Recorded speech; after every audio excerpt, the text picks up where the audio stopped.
Pagi itu, awan kelabu menggantung berat di langit Baros. Udara terasa lengket.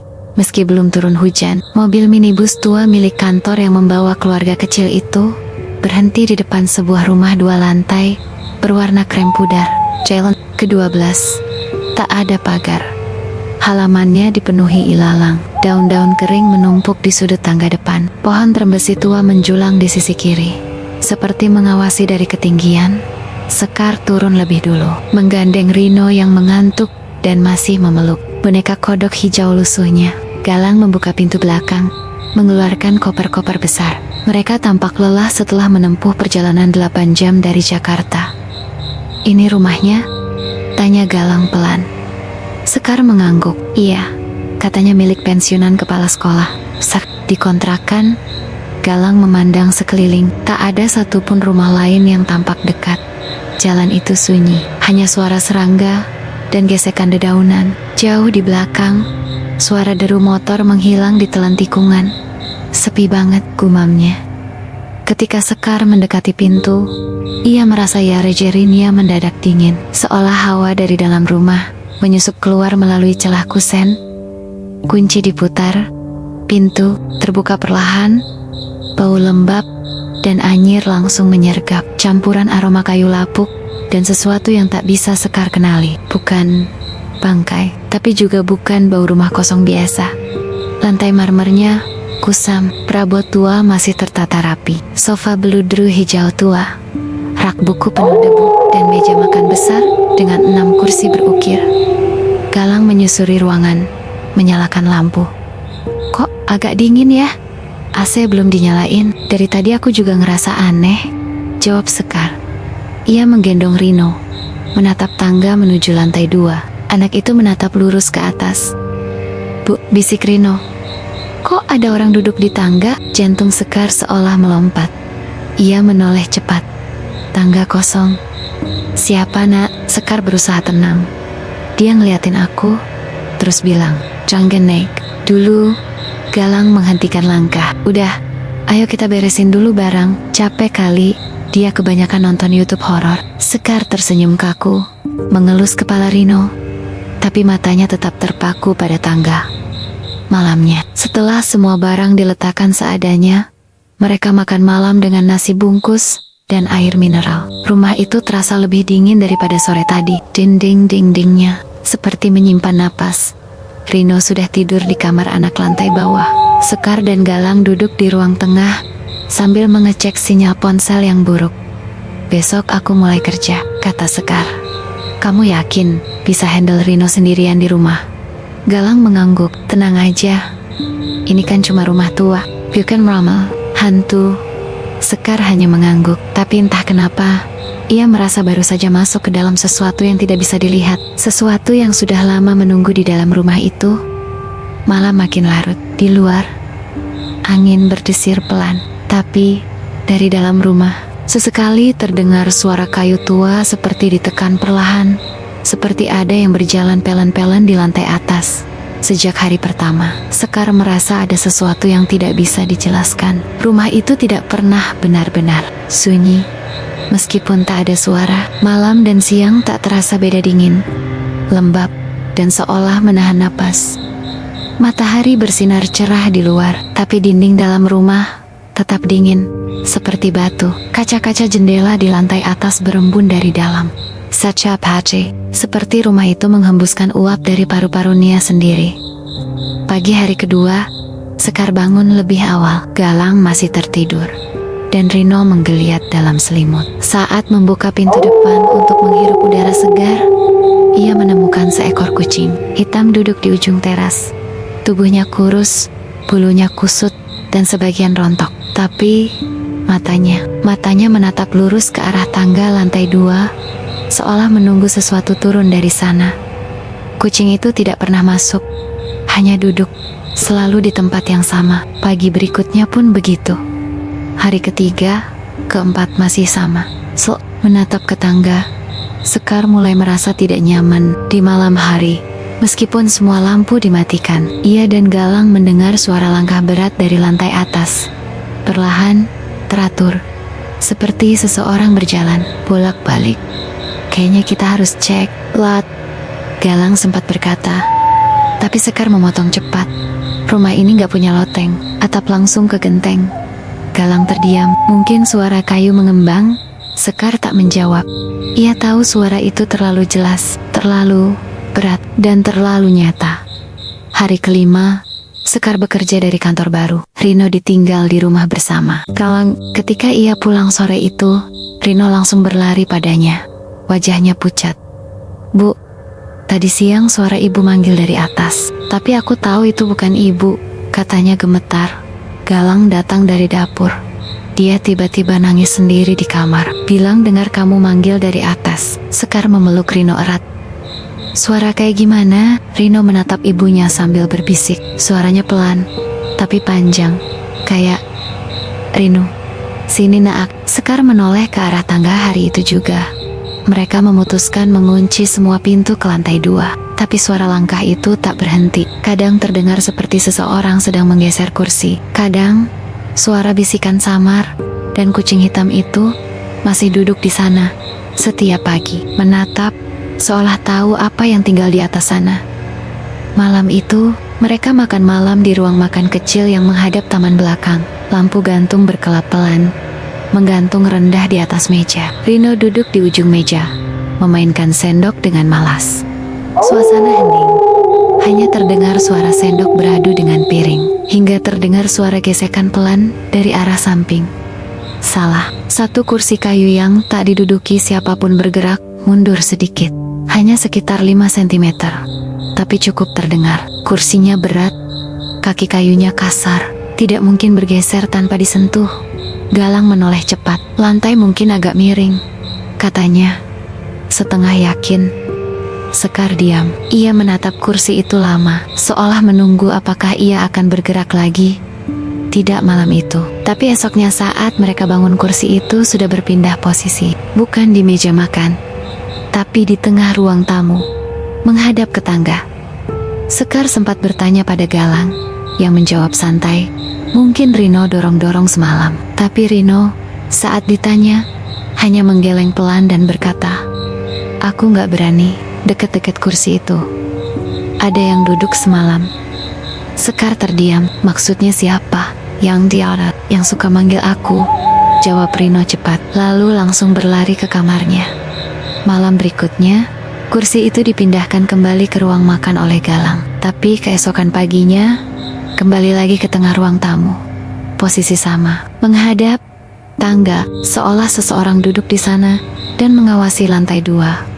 Sekar mulai tidak bisa tidur nyenyak. Kadang ia terbangun karena mendengar bunyi gesekan kayu dari bawah. Ketika ia mengecek keesokan harinya, kursi itu bergeser sedikit lagi, seperti baru saja diduduki dan ditinggalkan.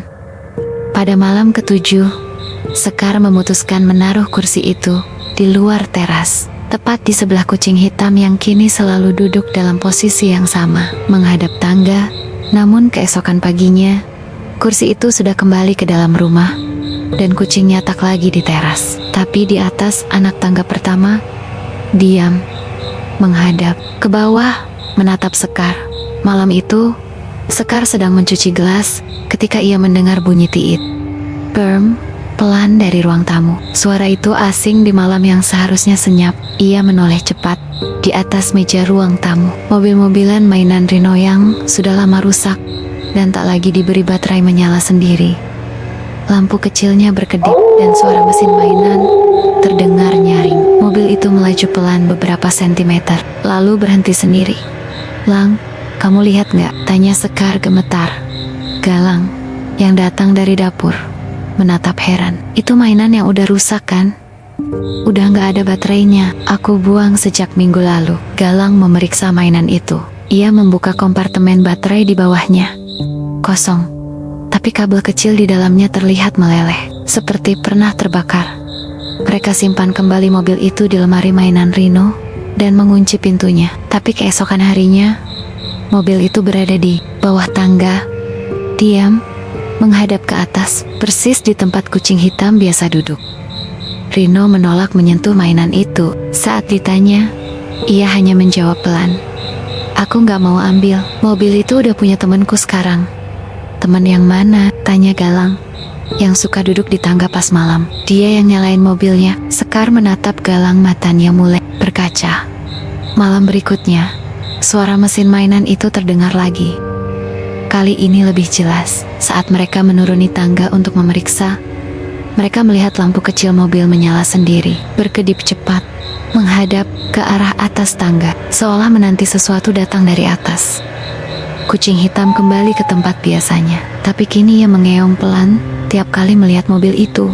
Sekar tidak tahan lagi. Ia masukkan mobil itu ke dalam kantong plastik, mengikatnya rapat, dan membuangnya ke tong sampah luar.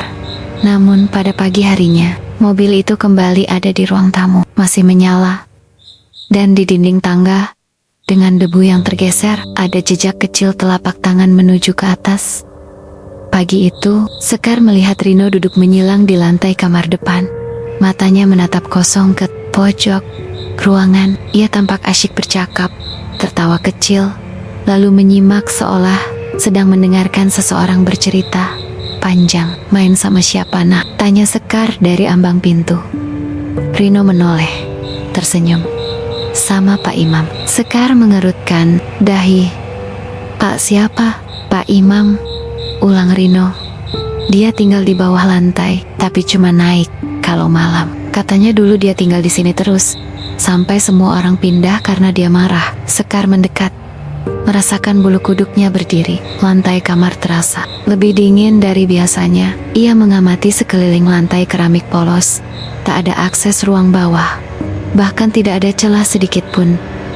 Rino, kamu pernah lihat Pak Imam? Sekar mencoba tetap tenang. Rino mengangguk pelan. Dia tinggi, jalannya pelan banget. Bajunya kayak orang dulu, tapi mukanya kayak tanah basah. Kadang air netes dari matanya. Sekar mundur perlahan, napasnya tercekat. Malam harinya, suara ketukan dari bawah lantai terdengar di kamar depan. Sekar dan Galang yang baru hendak tidur saling menatap. Dengar itu, Sekar berbisik. Galang bangkit, berjalan ke kamar depan dengan senter. Saat ia buka pintu, ruangan gelap dan kosong. Tapi begitu ia melangkah masuk, terdengar suara ketukan 2 kali tepat di bawah telapak kakinya. Duk, duk, seolah ada yang ingin keluar dari balik lantai. Galang langsung menyalakan semua lampu, tapi tetap tak ada apapun. Tak ada celah, tak ada ruang di bawah, hanya ubin dingin dan rasa seperti sedang diperhatikan dari bawah tanah. Pagi berikutnya, Rino kembali bermain di sudut kamar. Tapi kali ini, ia membelakangi pintu, berbicara pelan dan cepat, nyaris seperti berbisik. Ketika Sekar menguping dari luar kamar, ia mendengar suara Rino bergumam. Iya, nanti aku bilang ke mama. Jangan marah ya. Aku gak buka jendela malam ini kok. Jangan naik dulu ya. Suara Rino hening. Lalu ia berbisik pelan. Mama gak boleh tahu kamu masih ada di bawah. Sekar duduk sendirian di ruang keluarga saat senja mulai turun. Lampu belum dinyalakan, dan cahaya matahari hanya masuk tipis melalui sela tirai. Rino sedang tidur siang, dan Galang masih di kantor. Saat itulah ia melihatnya. Dinding sebelah kanan, ruang keluarga, bergerak, bukan seperti tertiup angin, atau karena getaran, lalu lintas tapi bergetar pelan, ritmis, seolah bernapas. Sekar memicingkan mata. Mungkin matanya lelah. Ia berdiri dan mendekat. Dinding itu berhenti. Ia sentuh permukaannya hangat, aneh, di dalam rumah yang lembab dan dingin. Dinding itu seperti menyimpan panas tubuh. Sekar menempelkan telinganya pelan, hening, lalu samar-samar terdengar seperti gumaman, pelan, berat, dan tak bisa dipahami. Suara itu dari dalam dinding. Ia mundur, jantungnya mulai berdetak lebih cepat. Menit berikutnya, dinding kembali berdenyut, seperti sedang menahan sesuatu yang ingin keluar keesokan paginya. Galang menertawakannya. Mungkin tetangga sebelah pasang mesin atau AC. Galang, kita nggak punya tetangga sebelah. Rumah kita paling ujung. Yang sebelah itu lapangan kosong penuh rumput tinggi. Galandik, wajahnya berubah serius. Malam berikutnya, Sekar dan Galang sedang duduk di ruang keluarga. Rino sudah tidur. Tanpa suara, dinding itu mulai bergerak lagi. Kali ini bukan hanya getaran, ada tonjolan kecil seperti tangan, mendorong dari balik tembok, perlahan naik, meninggalkan jejak samar seperti bekas tapak jari. Cat tembok mengelupas, udara di ruangan berubah panas, lalu dingin menusuk. Sekar menahan napas, air matanya turun tanpa sadar. Galang berdiri, mendekat, ia nyaris menyentuhnya. Namun tiba-tiba, tonjolan itu lenyap. Dinding kembali rata, seolah tak pernah terjadi. Dan di lantainya, ada setetes air berwarna kecoklatan, seperti lumpur tua. Pukul 2 pagi, Sekar terbangun oleh bunyi geresan dari ruang keluarga. Ayah turun dayam-dayam dan melihat cat dinding mengelupas sendiri, membentuk garis memanjang, lalu muncul tulisan samar seperti dicoret pakai kuku. Saya masih di sini. Malam itu, pukul 12 lebih sedikit. Rumah sudah sunyi. Sekar terbangun karena mendengar suara krek dari arah tangga kayu menuju lantai 2. Bunyinya berat, lambat, dan pasti seperti ada yang menaiki satu persatu anak tangga. Ia menahan napas. Suara itu berhenti di tengah, lalu lanjut lagi. Sam, ke anak tangga terakhir. Galang yang tidur di sebelahnya terbangun karena tubuh Sekar gemetar. Kenapa? Bisiknya. Sekar menunjuk ke atas tangga. Ada yang naik. Mereka duduk diam, mendengarkan. Lalu, hening total. Tak ada pintu terbuka, tak ada langkah turun. Seolah sosok itu masih berdiri di atas dayam menunggu. Galing Okernia bangkit, mengambil senter, dan berjalan pelan ke arah tangga. Kalau ini ulah maling, aku kejar, gumamnya. Sekar berdiri di ambang kamar, gemetar. Galang menyorotkan senter ke atas tangga. Kosong, gak ada siapa-siapa, katanya. Tapi ketika ia menyenter bagian atas tangga anak tangga ke-14, Galang terdiam. Sayang, suaranya berubah pelan. Lihat ini. Sekar naik 1-2 langkah dan melihat apa yang Galang maksud. Di atas lapisan debu tipis di tangga kayu itu, ada jejak kaki kecil, seperti kaki anak-anak. Kecil, bulat, dan tanpa sepatu. Galang mencoba menyeka debu itu, tapi jejaknya tetap tertinggal, seperti sudah menempel lama, meski mereka baru saja mengepel tangga pagi tadi. Keesokan harinya, mereka memastikan pintu depan dan belakang terkunci rapat. Rino tidur di kamar bawah, tidak mungkin ia naik sendiri. Tapi tetap saja, setiap pagi, ada jejak kaki kecil baru, terkadang menuju kamar atas, terkadang mengarah ke jendela samping. Dan suatu malam, Sekar yang tak bisa tidur mendengar suara dari atas. Ses, jangan bunyi, nanti ibu bangun. Suara anak kecil, tapi pelan, dan serak seperti dari tenggorokan yang penuh tanah. Pagi itu, Galang menemukan sebuah amplop tipis tertempel di pintu depan rumah. Amplop berwarna coklat lusuh, tanpa cap pos, dan tak ada alamat pengirim. Sekar yang sedang memasak di dapur melihat Galang membuka amplop dengan ragu. Isi surat itu hanya beberapa baris, tulisan tangan yang bergetar, dan penuh ketegangan. Kalau kalian belum dengar tangisannya, kalian masih aman. Kalau sudah, pergi. Sekar membeku. Suara tangisan yang ia takutkan sudah mulai hadir. Tapi apa maksud surat itu? Galang mencoba mengabaikannya. Mungkin iseng orang sekitar, katanya. Mencoba meyakinkan, namun tatapannya jauh dari yakin. Sekar menyentuh amplop itu perlahan. Bau kertas tua dan lembab menyergap hidungnya, mengingatkannya pada sesuatu yang sudah lama mati. Mereka saling berpandangan, tapi tak ada yang berani bertanya lebih jauh. Malamnya, ketika mereka sudah hampir terbiasa dengan keanehan rumah itu, tangisan yang dimaksud surat itu datang. Mulai dari taman belakang, lembut, nyaris tidak terdengar, tapi lama-lama berubah menjadi ratapan pilu yang menusuk kalbu. Sekar menggenggam tangan Galang erat, air matanya mulai menetes. Lari, bisik suara itu, sebelum terlambat. Tetapi mereka tidak bisa. Rino tiba-tiba terbangun, menatap ke arah jendela belakang dengan mata terbelalak. Bu Guru, dia nangis lagi. Sekar tahu, ini bukan lagi mainan anak-anak. Keesokan harinya, Sekar mencoba bertanya kepada seorang warga yang ditemui saat ke pasar. Rumah di Jalan Cempaka 12 itu sudah lama kosong. Bu, dulu pernah terjadi kejadian buruk. Ada anak kecil meninggal di situ. Katanya, anak itu sering menangis sebelum kejadian itu. Sekar teh diam, dan setelah itu, Siapapun yang tinggal di sana sering mendengar tangisan malam hari. Banyak keluarga yang pindah tiba-tiba. Surat tanpa nama dan suara tangisan itu tampaknya bukan kebetulan. Malam itu, setelah Rino tertidur pulas, Sekar berjalan menuju kamar utama untuk mengganti pakaian. Lampu kamar redup. Hanya sinar remang dari luar yang masuk lewat jendela kecil. Di sudut ruangan, cermin besar berdiri, menyandar di dinding. Sekar menatap bayangannya di cermin itu, tapi tiba-tiba bayangan itu berubah. Cermin itu bukan memantulkan. Kamar yang sama, dinding yang terlihat di balik bayangan Sekar berubah jadi suram, gelap, dengan wallpaper yang sudah pudar dan retak. Lantai kayu berderit dan terlihat penuh debu tebal. Ia menelan ludah. Lalu ia melihat bayangan dirinya sendiri. Di cermin berdiri, tapi dengan kepala menghadap ke belakang. Sekar membeku. Bayangan itu tetap diam, tapi perlahan-lahan bayangan itu mengangkat tangan seperti ingin meraih sesuatu di belakang Sekar. Sekar berbalik dengan jantung berdebar, tapi kamar di belakangnya kosong. Ia menatap kembali ke cermin. Bayangan itu sudah kembali seperti biasa. Sekar hampir merasa kehilangan akal. Keesokan harinya, saat Galang pulang dari kantor, Sekar cerita tentang cermin itu. Galang mencoba bercanda. Mungkin itu kamu di masa depan, lagi ngasih kode biar cepat keluar dari rumah. Horror ini. Sekar tidak tertawa, matanya penuh ketakutan. Malam berikutnya, Sekar tak berani menatap cermin, namun dari sudut matanya, ia melihat sosok samar berdiri di sana. Sosok itu berwajah pucat, tanpa ekspresi, hanya mengamati.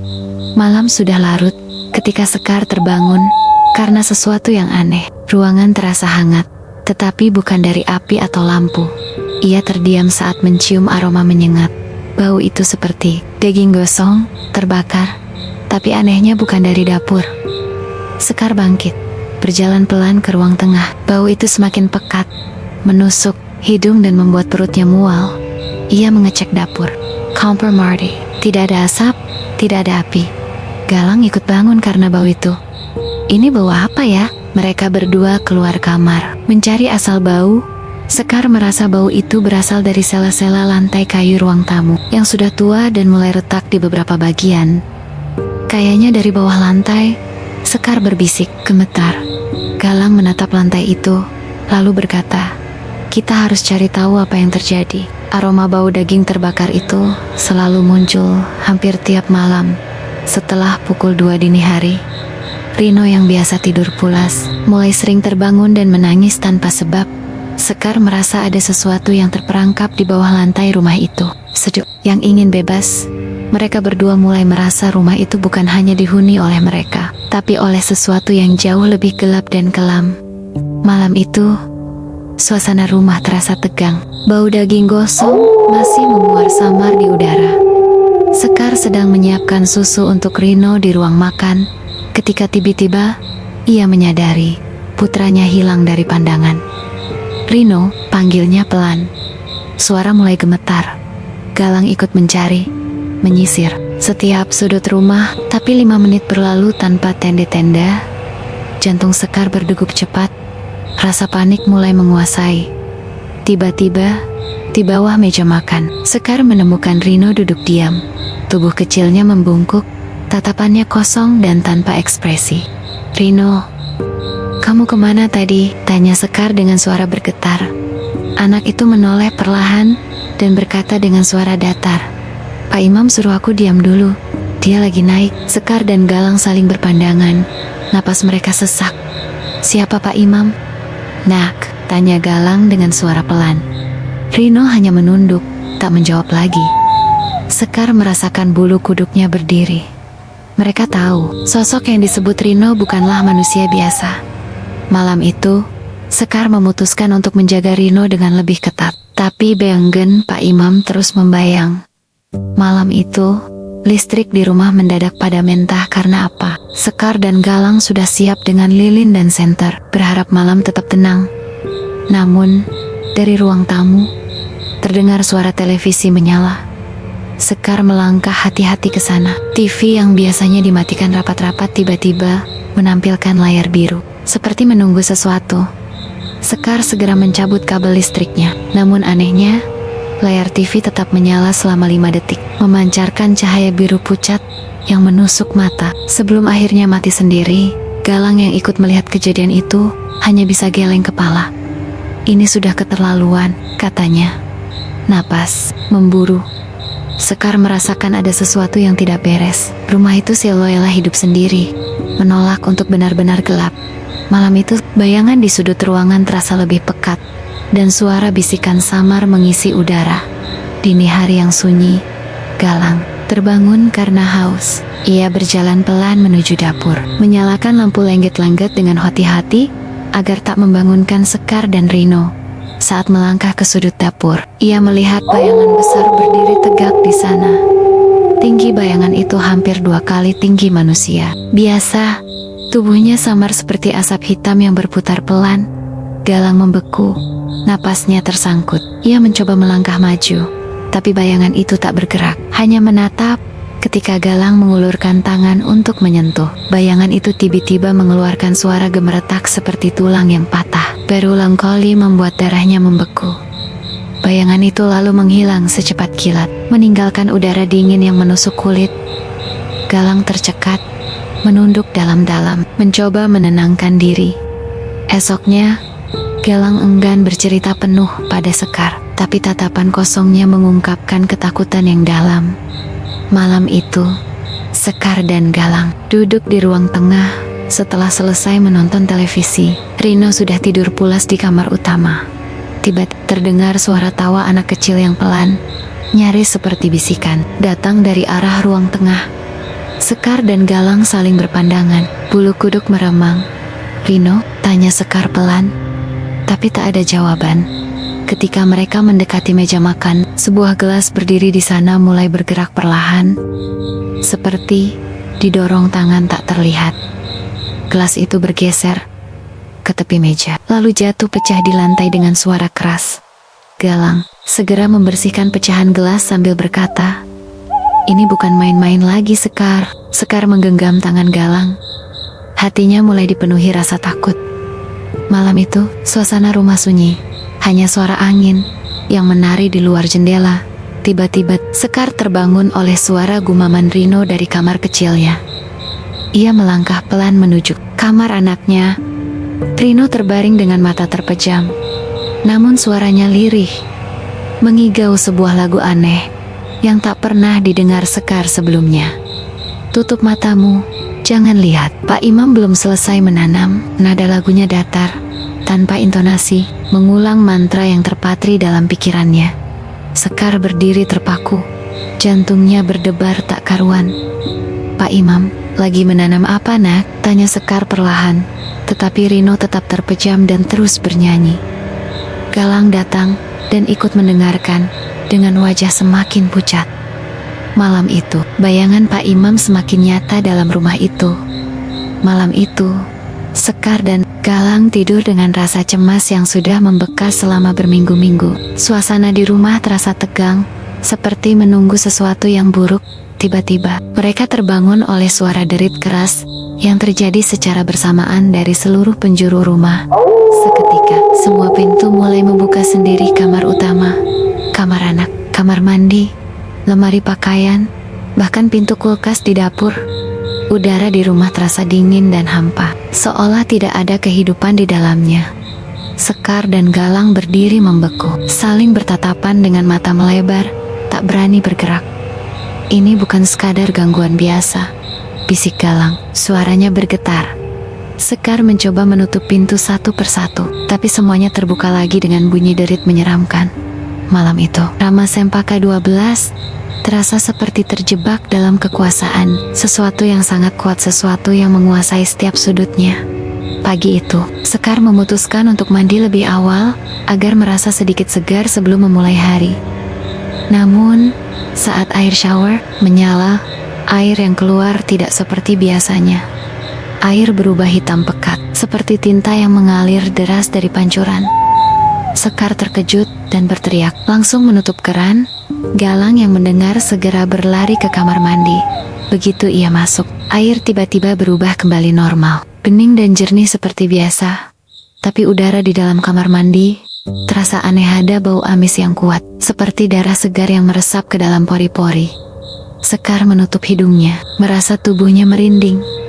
Ini sudah gila, kata Galang sambil memeriksa pipa air, namun tidak ada kerusakan atau noda di saluran air. Setiap menjelang subuh, saat cahaya mulai merayap masuk melalui jendela kamar utama di lantai 2, Sekar terbangun oleh perasaan dingin yang menusuk tulang. Dari balik tirai tipis, ia menatap ke arah teras di bawah. Di sana, kursi kayu tua yang sudah sedikit retak, itu selalu ditempati oleh sosok yang sama. Sosok itu duduk diam, mengenakan pakaian batik lusuh yang seolah sudah lama tak dicuci. Wajahnya pucat, samar, seperti tertutup lapisan plastik basah yang berkilauan di bawah sinar remang. Sekar menahan napas, tubuhnya membeku, matanya menempel pada sosok itu yang tidak pernah bergerak. Sekalipun, kadang, sosok itu menoleh perlahan ke arah rumah. Tapi saat Sekar coba memanggil dari dalam, ia selalu menghilang sebelum teriakannya sampai. Galang yang mendengar cerita itu hanya bisa menggeleng, wajahnya penuh kelelahan dan ketakutan. Malam demi malam, sosok itu menjadi bayangan yang tak bisa mereka abaikan. Malam itu, rumah di Jalan Cempaka 12 terasa hidup dengan denyut yang mengerikan, seolah dinding dan lantai bernafas sendiri. Sekar duduk di sofa ruang tamu, menatap kosong ke arah pintu depan yang bergetar pelan. Galang menyalakan lampu senter. Wajahnya kusut oleh kelelahan dan ketakutan. "Aku sudah tidak tahan, Sekar. Kita harus pergi," katanya dengan suara serak. Mereka sepakat untuk meninggalkan rumah itu malam ini juga. Tanpa berbicara lebih banyak, tanpa mengemas barang-barang, mereka bergegas keluar. Rino, yang biasanya riang, duduk diam di kursi mobil, matanya kosong dan tak berkedip. Dalam perjalanan menuju hotel terdekat, hening menyelimuti kabin mobil. Tak ada yang berani menoleh ke belakang. Rumah itu tertinggal dalam gelap, sepi, dan penuh rahasia yang tak akan mereka sentuh lagi. Seminggu setelah keluarganya pergi, Sekar menerima telepon dari kantor. Suara di seberang hanyalah suara pria tua dengan nada datar dan dingin. "Kami ingin tahu lebih banyak tentang rumah itu," kata Sekar dengan suara bergetar. Pemilik rumah menjawab tanpa ragu. "Rumah Cempaka 12 itu dulu digunakan untuk menyembunyikan korban-korban yang hilang. Mereka tidak benar-benar pergi, hanya tertidur dalam kesakitan." Sekar menelan ludah. Jantungnya berdegup kencang. Kadang mereka bangun, apalagi kalau ada anak kecil yang sudah mulai berbicara dengan Pak Imam. Suara itu berhenti sejenak, lalu mengakhiri percakapan dengan kalimat dingin, "Rumah itu tidak untuk dihuni. Bukan untuk orang biasa." Sekar memandang telepon yang diam dalam genggamannya. Malam-malam menyeramkan, sosak-sosak tak kasat mata, dan suara-suara aneh selama ini ternyata hanyalah permulaan dari sebuah kengerian yang jauh lebih dalam. Begitulah kisah mencekam dari rumah Cempaka 12 di kota Baros. Sekar, Galang, dan Rino yang awalnya mengira rumah itu hanya sepi dan murah, akhirnya harus menghadapi kenyataan bahwa ada kegelapan yang tak terlihat mengintai di balik dindingnya. Mereka memilih pergi karena terkadang ada tempat yang memang bukan untuk kita huni, tempat yang menyimpan luka dan rahasia yang tak bisa kita pahami. Cerita ini mengingatkan kita bahwa di balik keheningan dan ketenangan sebuah rumah bisa saja tersimpan kisah-kisah kelam yang tidak mudah diungkap. Dan ketika sesuatu terasa salah, jangan abaikan naluri kita. Untuk kalian yang menonton, ingatlah selalu pentingnya mendengarkan insting dan menjaga keselamatan diri serta keluarga. Tidak semua yang terlihat biasa itu aman. Jika kamu merasakan ada sesuatu yang aneh atau tidak nyaman di sekitar tempat tinggalmu, jangan ragu untuk mencari bantuan dan menjaga diri. Dan yang paling penting, hargailah sejarah dan cerita dari sebuah tempat, karena setiap sudut memiliki kisahnya sendiri. Ada yang membawa kedamaian, tapi ada juga yang membawa peringatan. Terima kasih sudah mendengarkan cerita ini. Jangan lupa like, subscribe, dan bagikan agar kisah ini bisa menjadi pelajaran dan hiburan bagi banyak orang. Sampai jumpa di cerita horor berikutnya. Tetap waspada dan jaga diri kalian semua.